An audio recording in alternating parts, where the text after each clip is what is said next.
మాట్లాడదాం. ఆది శ్రీనివాస్ అన్న అయితే ఉన్నారు. అన్న నమస్తే అన్న.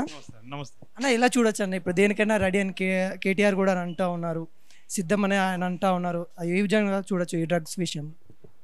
దాని అర్థం ఓడిపోతుందని చెప్పి అన్నట్టుగా దేనికైనా రెడీ అంటే ఓడిపోతున్న భావన ఆయనలో స్ఫురణకు వచ్చింది కాబట్టి దేనికైనా రెడీ అంటుండు.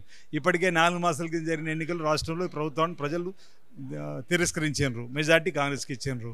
రేపు రాబో లోక్సభ ఎన్నికల్లో కూడా ఎందుకు బీఆర్ఎస్ పార్టీ కోటేయాలని చెప్పంటే ఈరోజు దేశంలో ఏలేటువంటి అవకాశం అటు ఇండియా కూటమి కాంగ్రెస్ కన్నా ఇద్దాం, లేదంటే ఇంకో పార్టీకి ఇద్దామని చెప్పిన ఆలోచనలో ఈయన టీఆర్ఎస్ పార్టీ బీఆర్ఎస్గా మార్చుకొని, అంటే టీఆర్ఎస్లో తెలంగాణ పదం ఉండే తెలంగాణ రాష్ట్ర సమితి, అందులో తెలంగాణ తీసేసి భారతీయ రాష్ట్ర సమితిగా మార్చుకున్న రోజు తెలంగాణ ప్రజలతో పేగుబంధం తెగిపోయింది. ఇది మా పార్టీ కాదని చెప్పని ప్రజలు అనుకోండి మనం తీర్పు ఇచ్చారు. ఇప్పుడు ఎందుకు ఇవాళ తీర్పు? అందుకే అంటుండు దేనికైనా రెడీ అంటే ఓటమిని ముందే ఒప్పుకున్నట్టుగా నేను భావిస్తున్నాను.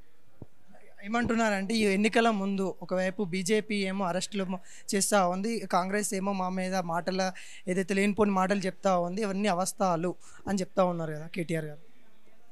ఏది అవస్థం? మేడిగడ్డ కుంగిపోయింది, పగిలిపోయింది అవస్థ అని చెప్పినమ్మా. ఆనాడు మీరు అధికారంలోకి వచ్చినప్పుడు 68,000 కోట్ల నుంచి 70,000 కోట్ల అప్పు ఉండే, 6,000 అసలు మిత్తి బ్యాంకులు కట్టే స్టేజ్ నుంచి 6,70,000 కోట్ల అప్పుకి తీసుకుపోయారు. 70,000 అసలు మిత్తి కట్టాల్సిన పరిస్థితి తీసుకొచ్చింది మీరని చెప్పని అబద్ధం చెప్తున్నామా, అవస్థను చెప్తున్నామా? ఈరోజు భూ కబ్జాలు మీ మెంటలే కాదు, బీఆర్ఎస్ పార్టీ అభ్యర్థిగా మీరు ఎంపిక చేసినటువంటి వారే మీ పార్టీకి పోటీ అని చెప్పండి టెలిఫోన్ ట్యాపింగ్ వ్యవహారం చెప్తుండ్రు, భూ కబ్జాలు చెప్తున్నారు, మేడిగడ్డ పగిలిపోయింది, కుంగిపోయింది, మీరు టెలిఫోన్ ట్యాపింగ్లో జరుగుతున్నటువంటి వాస్తవాలను చెప్పుకుంటూ ఏ పరిస్థితుల్లో మీ వెంట ఉండమని మీ సిట్టింగ్ ఎంపీలు వస్తలేరు, మేము కూడా మీ సిట్టింగ్ ఎమ్మెల్యేని కాపాడుకోలేకపోతున్నారు. ఈరోజు ఎన్నికల్లో ఓడిపోయిన తర్వాత ఫ్రస్ట్రేషన్ గురైపోయి అసలు మీ నాయకుడు కేసీఆర్ గారు ఫామ్ హౌస్కి ఇంటికే పరిమితమై అసెంబ్లీ నడిస్తే ఒక్క క్షణం ఎందుకు రాలే, ప్రజల పక్షం ఎందుకు మాట్లాడలేడు? అందుకే ప్రజలు మా కోసం మాట్లాడడానికి ఆయన రావలేదు, ఆయన మనోనిబ్బరం కోల్పోయాడు, మా కోసం అసెంబ్లీకి రావడం లేదు, ఆయన వింటుంటే మునిగిపోయే పడవలో ఉన్న మనం ఉంటుందని చెప్పని వాళ్ళు నిర్ణయం తీసుకుని చేస్తున్నారు. కాబట్టి వాళ్ళ మాటలకు చేతలకు పొంతన లేదని చెప్తున్నాం. ఒకవైపు చూసుకున్నట్లయితే బీజేపీ వాళ్ళు బీఆర్ఎస్ వాళ్ళు రైతుల పక్షాన వెళ్తూ ఉన్నారు. రేవంత్ రెడ్డి మొన్న ఏదైతే క్రికెట్ మ్యాచ్కి వెళ్ళారో ఈయన సరదాల కోసం వెళ్తూ ఉన్నానని ఆరోపణలు చేస్తున్నారు, దాని మీద మీరేమంటారు? పిచ్చి ప్రేలాపన అది.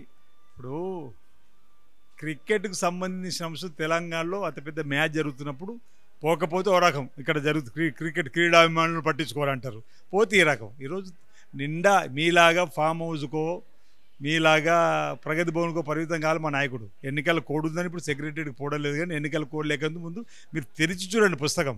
3 మాసాలలో ఇంచుమించు 80 రోజులు సెక్రటరియట్లో ప్రజలకు అందుబాటులో, అధికారులకు అందుబాటులో ఈరోజు అనేక కార్యక్రమాలు చేస్తూ ముందుకు పోతున్నాం. వాళ్లకు మాకు చాలా తేడా, నక్కకు నాగలేకొనుకున్నంత తేడా ఉంది. వాళ్ళ 9.5 సంవత్సరాల పరిపాలన జిత్తుల మరి నక్కలాగా జరిగింది కాబట్టి వాళ్ళకు ప్రజలు తగిన రీతిలో బుద్ధి చెప్పారు. వాళ్ళు ఇంకా బుద్ధి మానుకోకపోతే ఇప్పుడు ఒక సీటు కూడా లోక్సభలో గెలుస్తారని చెప్పని అనుకోవడం లేదు. ఫోన్ ట్యాపింగ్ ఏదైతే ఉందో బట్టగాల్చి మీదేస్తున్నారు అని కొంతమంది అంటూ ఉన్నారు, నిజంగా ఫోన్ ట్యాపింగ్లో మీరు కూడా బాధితులేనా? ఇప్పుడు ఫోన్ ట్యాపింగ్ వ్యవహారం సంబంధించి వాస్తవాలు బయటకు వస్తాయి, వచ్చే రోజు ఎంత పెద్ద వాళ్ళపై శిక్ష పడుతుందని నేను విశ్వసిస్తున్నా. ఈ అంశాలు ఎందుకంటే కొన్ని మాట్లాడడం లేదు. ఇప్పుడు అయిపోయింది తీసుకో. అది పార్లమెంట్ ఎలక్షన్స్ ఎన్ని సీట్లు వస్తాయని అనుకుంటా తెలంగాణ నుండి? డబుల్ డిజిట్ దాటుద్ది కాంగ్రెస్ పార్టీ.